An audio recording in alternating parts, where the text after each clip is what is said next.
Hi, this is Mark Wahlstrom. Welcome to this week's edition of Speaking of Settlements, a featured broadcast here on the Legal Broadcast Network.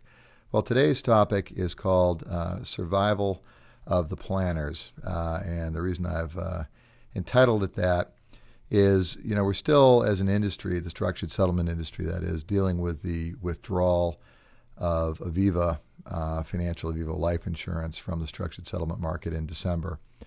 And there's a lot of angst. We're coming up to the NASTA meeting here at the end of the month in Orlando, Florida. People are trying to figure out, where are we going as a profession?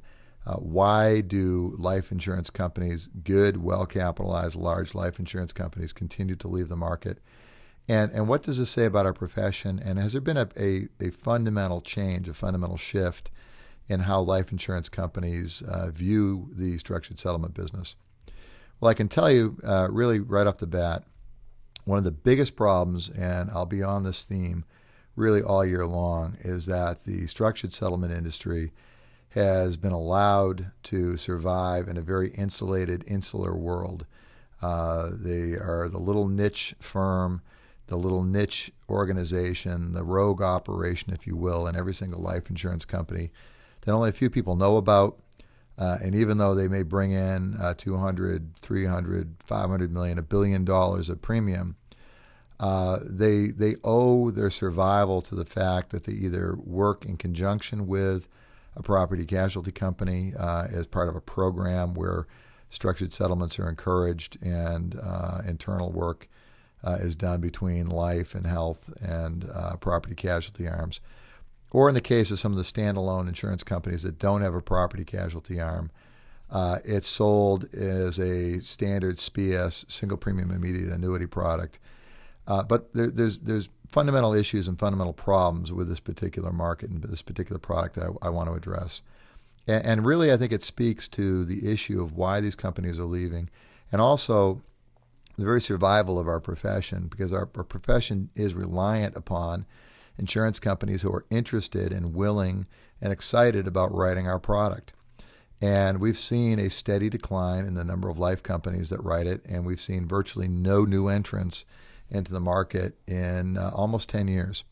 So if we can step back a little bit and realize that the structured settlement product in and of itself is a very expensive product for life insurance companies to write. It's very capital intensive. It's very reserve expensive.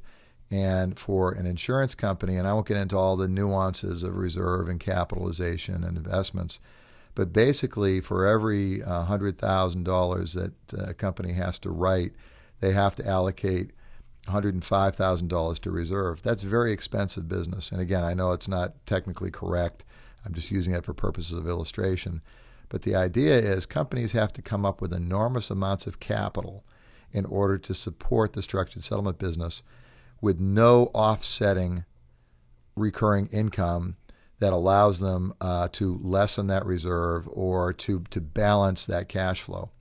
So we ended up with a situation like Aviva and MassMutual before it and Genworth before that, where you had standalone life companies that were very successful, highly regarded, selling an excellent product, major players in their market who, on a corporate decision basis, decided to get out of the market simply because the corporate parent looked at the structured settlement business, looked at the structured settlement arm, and said, this is very expensive for us to raise the capital, to utilize our surplus, to utilize our capital, to support what is essentially a low to moderate margin business. In short, there are other ways that they can use that capital, the ways that they can use that income in order to invest into other areas. And if you don't have offsetting product sales, life insurance, pension sales, investments, disability insurance, health insurance, if you don't have offsetting business to compensate for that drain on surplus that the structured settlement market creates, you're going to have a situation like we're facing right now where raising capital is extremely expensive. And life companies and parents are saying, can we really afford to raise the $500 million, the $400 million necessary to support this product line, even though it's profitable, even though it's a quality product line? In other words, because of the isolationist attitude of the structured settlement industry, because it doesn't have any advocates in these insurance companies or anybody who has a financial interest in the product outside of a very small group of structured settlement brokers nationally, we are putting ourselves at risk because we have no constituency with these life markets other than our own little insular business. The way that we have to combat this, and the reason I'm calling it survival of the planners, is that settlement planning has proven time and time again in my practice and other people's practices to have the ability to not just sell structured settlements, but the ability to sell life insurance, the ability to sell trust fund management, IRAs, pension plans. There's a whole variety of other products that can be sold that insurance companies are very interested in selling. The main reason that they aren't sold is the vast majority of brokers in our business are not licensed to sell them, and they have no financial interest in doing so.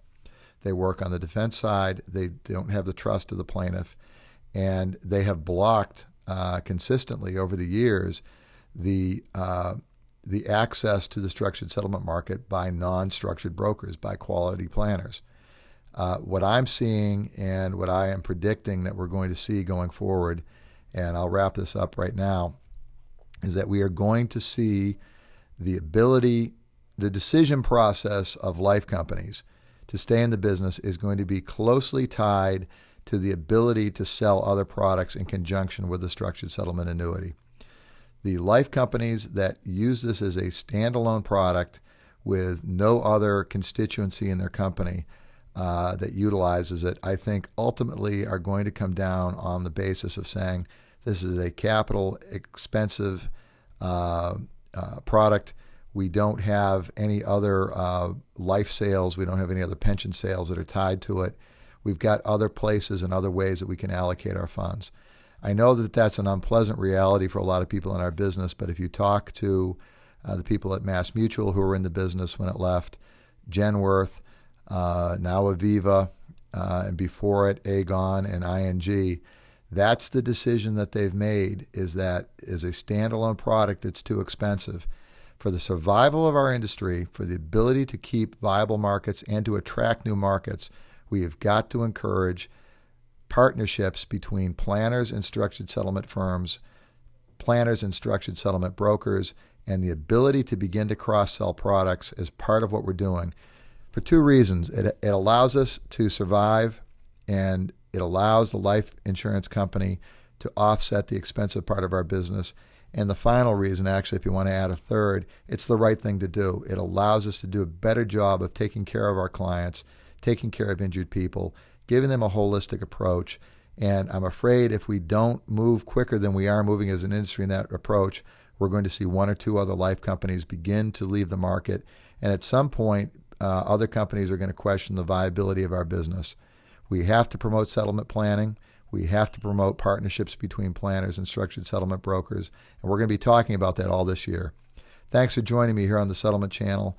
Look forward to talking to you again next week right here on the Legal Broadcast Network.